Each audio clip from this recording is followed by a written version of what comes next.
Please thank Alice Ivy.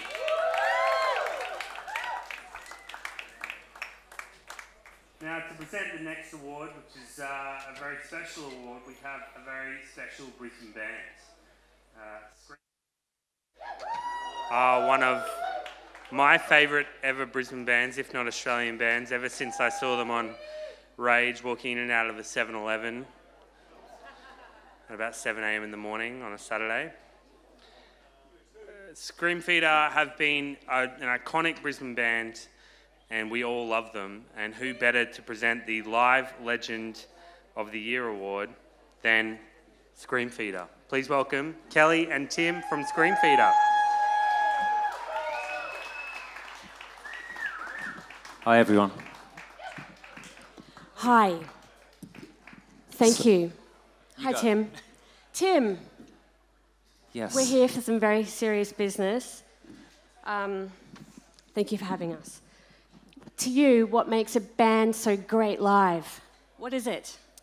To me, a great live band is a band who can be spontaneous and a little bit unpredictable, even if it means they're verging on chaotic or imperfect in some way. To me, that's a live performance. You're not there to hear the record, you're there to witness some humans making something that will never be again, basically. Yeah. And they sort of managed, when speaking about Magic Dirt specifically, they managed to straddle the balance of giving to the audience and also just being lost in the vibe themselves on stage, which is another thing that you can't really take your eyes off. What about you? For me, what makes a band so great live is the unmistakable authenticity. You can't fake that, and people know when you're not being real. And if we can say anything about Magic Dirt is that we know that whatever they do, they're doing it with the purest intention. They're completely real. You can't ask for a realer rock and roll band. That's completely true. Powerful, physical, that thing that you said about energy out and then energy coming back in, you can see it. It drips from the ceiling. You know, it's a really important... It's just like that. It's live. So live. I think the other thing is about a really great rock band, a really great live band, is if you can't describe what it is that they have, then they've nailed it. Yeah, that's true. So we're very, very proud to be awarding the Live Legends to Magic Dirt tonight. We've known these guys like ever since they started, like way back when we started. Tell the story about how you first heard them. Come on, tell the story. So a million years ago, there was a band called Fur who I was really in love with. And they were 16 years old, and I wasn't that much older. But I'd been playing in a band for a while, and I knew the guy from Fellaheen, Pav. And I called him up, and I was trying to get him to sign, not Magic Dirt, because they'd already signed them, but I was trying to get them to sign Fur. And so I played over the phone into like a tape recorder. I played Fur. And Pav was like, yeah, that's good, but have a listen to this. And he played Super Tear to me. And that was before they even put that single out. And I feel like I've known them forever. They're very... You're quivering. I am. I'm very excited, and I'm really fucking nervous because I hate talking in front of people. I just do it at home. You've done it before. You're okay. Thank you. So, I mean, I think what we're trying to put across is that we are huge fans. We believe in everything that they do. We love them, and we would like to have you with us, welcome them into the Live Legends Hall of Fame, or whatever it is. And we're going to play a video. We're going to go to a short movie of some other people speaking about the band as well.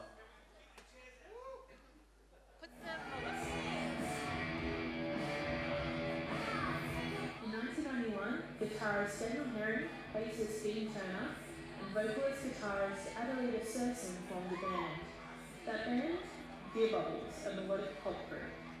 From there, the group evolved into something heavier. They found their sound and their drummer in Adam Robertson and went through a number of name changes before they landed on one that stuck.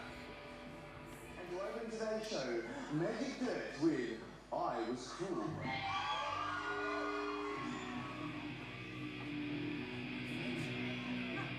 Say thank you. We've been admirers of Magic Dirt from afar for a very long time. These early days, these early records, we realised that you guys opened the door for a lot of the grunge and alternative acts in this country. Whilst we're a predominantly ska, we benefited from that as well. Played a lot of shows with you guys in the early days, and we were always really impressed with your hard rock Aussie ethos. So much so that when we were looking for our first producer, we looked up who produced your records, and we got into the good old Lindsay Gravina. So thank you very much. We really appreciate it. You might not know it, but as I said, you influence a lot of bands, and we just wanted to say thanks and congratulations on your. We've got those fans everywhere. Die-hard fans. Great stuff. How did you first find out about Magic Dirt? I think it would have been probably when I was about 16 or 17, going to the all-ages shows at the Corner Hotel in Melbourne, and I think I saw them play once with Magic Dirt and Spiderbait or someone like that, and I couldn't believe it. I've never heard so much sort of noise and feedback and sort of attitude and coolness. I just thought they were a fucking cool band.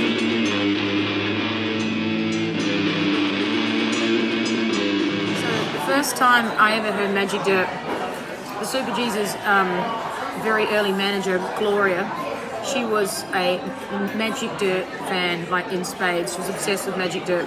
I didn't know who they were at this point, but we played at Adelaide Uni Cloisters, and we were on one stage and we'd just finished. She kept saying, Magic Dirt are on over here. And I could hear them as we were packing up. I could hear them on the next stage, and all I remember hearing was this guttural scream, like a female scream, but a scream like I'd never heard before, going, wake up! Wake up! And I'm like, is that them, Gloria, this band that you speak of? And then I found out later it was a song called Ice, which I always thought was called Frozen, but I realised later that I was wrong. But and then I went and saw them for myself many years later, and I realised what an amazing band they are. Real band, like as punk as they get, but completely pop. So.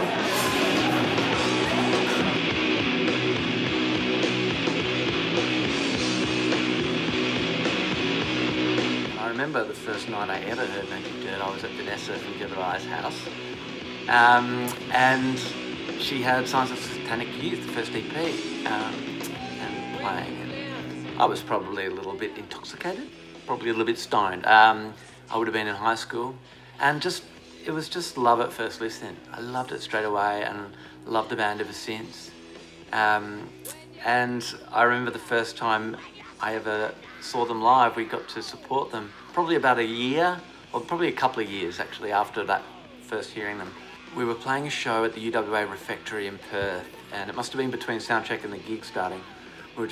Jebs were just hanging out on this balcony, and the Magic Dirt guys were on the balcony too, but we didn't know each other, but we were massive fans, and sort of keeping an eye on what they were doing. And I just seem to remember that they were a little bit older than us, looked kind of, scary. Shoes were optional. And I just seem to remember Adelaide had this massive broom, and she was pretending to sweep one of her bandmates off the balcony or something.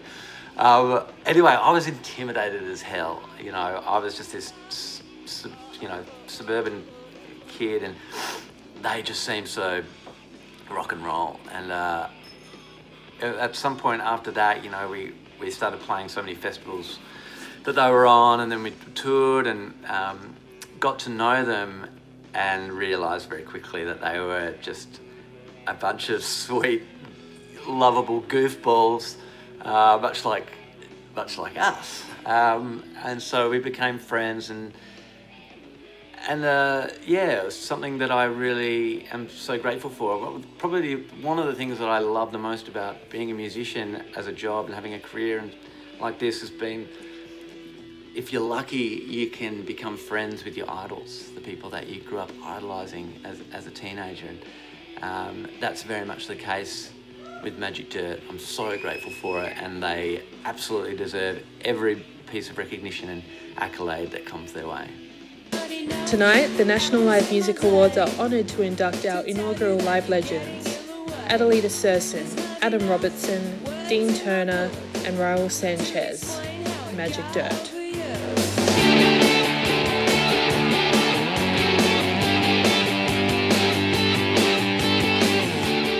Ladies and gentlemen, would you please allow us to congratulate the 2018 Live Legend inductees, the one and only Magic Dirt. Magic Dirt.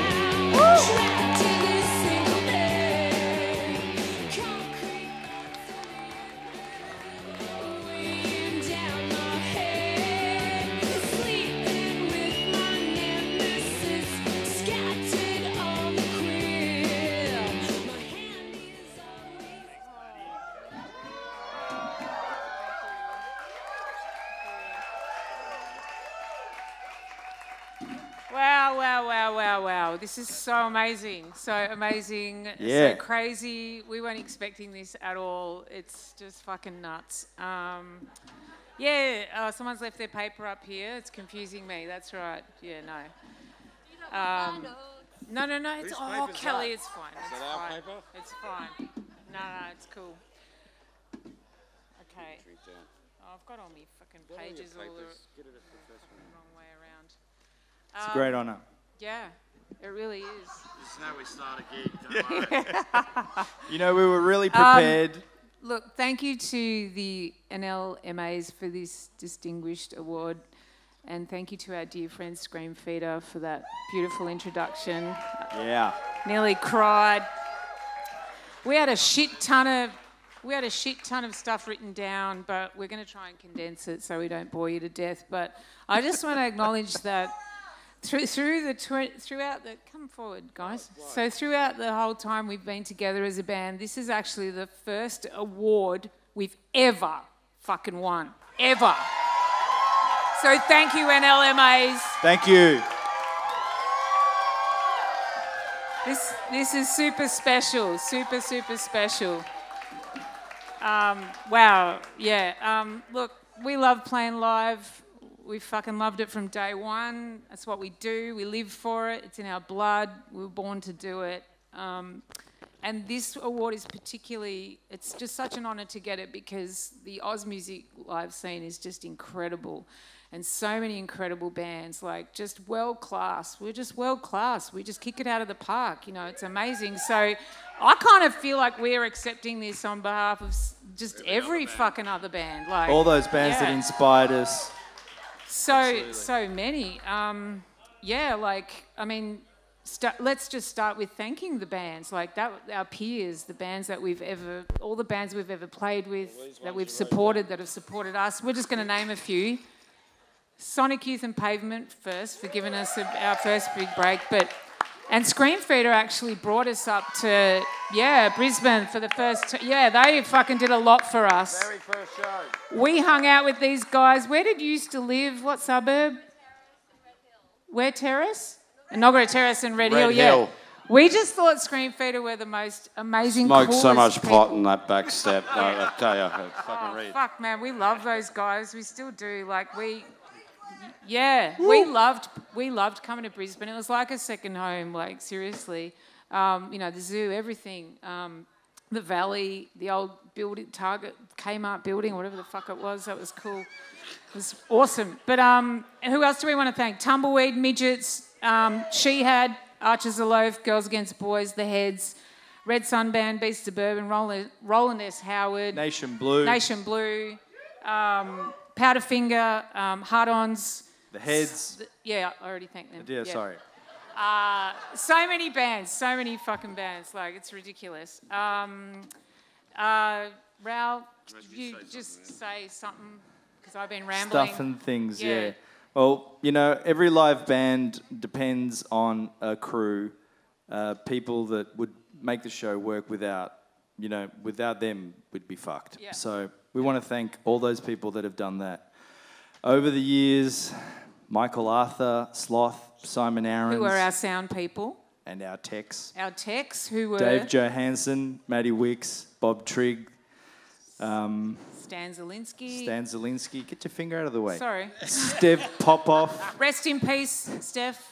Tim Brennan and Matt Duffy. Thank you. Yep. And now our TMs, Al Belmont, Dave Butterworth, Michelle Fadd. Yep. At the moment. And our managers, Gavin Purdy, Paul Patico, James Straker, Kim Thomas, Hannah Shin, and Alan Robertson. Yes. Thank you. Everyone needs a good crew. Yeah, and of course we wouldn't be where we are today without all the amazing venues, pubs, clubs, festivals. We want to thank in particular Greg Dodds, the Bowen Club, our hometown. Big thanks to, all the festivals, especially the Big Day Out, Meredith, Falls, Splendour, fuck, there's so many. Livid, Homebake.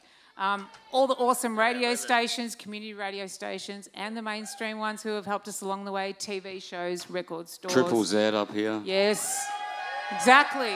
You guys rock. Magazines, street press, music photographers, all of those dudes that have supported us.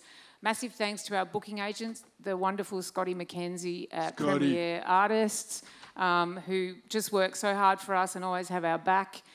So important. Big thanks to Steve Pav, Bruce Milne, Aaron Kernow, Lindsay Gravina, Sebastian Chase, all at MGM, Steve Cross, Remote Control for their ongoing support. And a big, huge thanks to Michael Godinsky Big man. at Mushroom. Yep. And to Warner Music for believing in us, giving us a second chance. But yeah, we fucked it up. Anyway, one time we fucked it up, but anyway. Talk about it later. We'll go to the bar. Don't fucking sign us again. Here's the joke. You know? Hey, we make the music we want to make, so that's it. Deal with it. But also a very, very huge, big special thank you to Linda Besides Turner. Love you, Linda.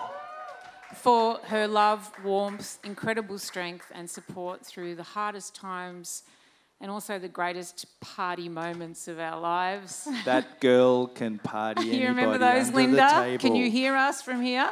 Love Tokyo you. 2001, the Sake Bar, and we want to send our love to Dean's little girls, Charlie and Evie. We love you so much, and all of the Turner clan. We're getting there, guys. Won't be too long. But this is the only chance we got. This is probably the only award we're ever going to fucking get. We really want to thank our Daniel Herring and Dave Thomas, the first two guitarists in the band, and a special thanks to Steve Vasidis, Matt Sonic, Matt Bailey, who played bass when, Dean found it impossible to play. And a huge thanks to Steve Patrick, who has stepped up and right there. He's going to play the bass for you tonight. Thank you, Steve. Hang on, where's our fans? I don't know where I am. Yeah, fans. The plan went all We've got a shit. plan here. Yeah, it didn't go well. We want to especially acknowledge and send our huge respect to our fans and every single one that came to every single gig. Doesn't matter which gig it was, whether it was that one person or those however many, 3 people or however many went at the Big Day Out. We love our fans, don't we, Amazing Robbo? fans, they're great. They always end up in my hotel room for some reason. I don't know. Why, but And they love it. oh, it's hell, I tell you, trying to get to sleep. But just want to dedicate everything and. Where's your hey, thing? I got my thing. Just get out of it, buddy. You're pushy. Fucking helping, all right? All right. But I just so grateful to everyone that came to gigs and gave us the opportunity, and every band, of course. But also, I want to send all our love to all of our families and partners that we have, because we know it's really hard, especially when there's kids at home and stuff like that. I'd like to just thank one not-so-little rocker, Dylan, who's now 23. You might have seen him on stage at Big Day Out with us. He was 4 then. Now he's 23 and he earns more money than I do. And another little rocker, Albie James Robertson. He's an amazing little man. Learning drums now, just teaching him. He's great. And thanks for letting Dad run out and rock out with his mates and supporting us doing what we do. And, a special thanks to all the roadhouses and late-night convenience stores for all the chips and toasted sangers. Chips and gravy. Because we wouldn't have been able to do what we do without that, so... and if if there's anyone we've missed, sorry, but you know who you are and we couldn't have done it without you. Okay, last but not least, the person, of course, that we want to share this with the most can't be with us today, and that's our beautiful friend, our bandmate, our soul, our founding member, our everything, Dean Turner. Dean taught himself how to play bass so he could play to my stupid little songs. And he was the one. He was like a producer, a mentor. He was like just incredible mind, beautiful soul, and just knew about music profoundly. And it was his passion. Besides his family, it was his passion. And he knew what we were as a band and what we were always meant to be, and he guided us. He was just incredible. And he just kept us grounded and connected, and he'd be really proud of us today and proud of this, and he'd be having a JD and Coke right now with us. He always looked to the future with optimism, and he would say to anyone and everyone, pick up an instrument, play that guitar, bang those drums, just get out there and fucking do it. Make some noise, motherfuckers. I think that's it. This is incredible. Thanks for the recognition, the acknowledgement. It's an absolute honour, and thanks to everyone for listening. And hopefully, we'll do you proud with what we have left to do. Thanks again, NLMAs. Thank you to Screamfeeder. Thank you to everyone. Thank you. This is for you, Dino.